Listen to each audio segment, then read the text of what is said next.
salaamaaleykum mbokki jullit yi maa ngi leen di nuyu rawatina mbokki taalibe yi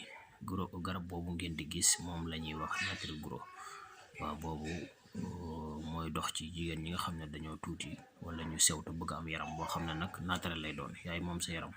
parce que lii yëpp ay produit naturel la ay bio la amul benn effet secondaire waaw mooy garab bi may yaram moo nekk noonu. beneen bi ngeen di gis mu nekk ci digg bi mooy góor piir 100% kattan mooy góor ñi nga xam ne dañoo xaw a néew doole ci seen wàllu sëy ñoo ko tax a jóg waaw da koy faj bu baax a baax te itam naturel la ay petit cola buy ak jinjeer ak daqaar ak basi ak mboq yooyu lañ ko booleel defar ko ak yeneen waaye yëpp ay naturel rek la du ay sungu fakki reen daal ay garab la yoo xam ne ay meññet la ay céréales la waaw mooy garab yu wér.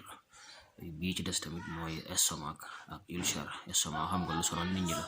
day jàpp ndigg luy metti di jàpp dënn di boo lekkee lu weex di mu sonal la yooyu yëpp garab bi da koy saafara ci lu gaaw incha allahu rabbi yeneen am na fi yoo xam ne dañ koy diw ci góor ñi nga xam ne si ñenn ci ñi ma ko sañ a wax maa ngi jégalu nag garab bu yokk sàkkara waaw ñi nga xam ne seen bos dafa gàtt wala mu sew buñ ko ci dee diw day dana yaatu dana gudd incha allah parce que moom itam naturel la waaw naturel la moom dañ ko defaree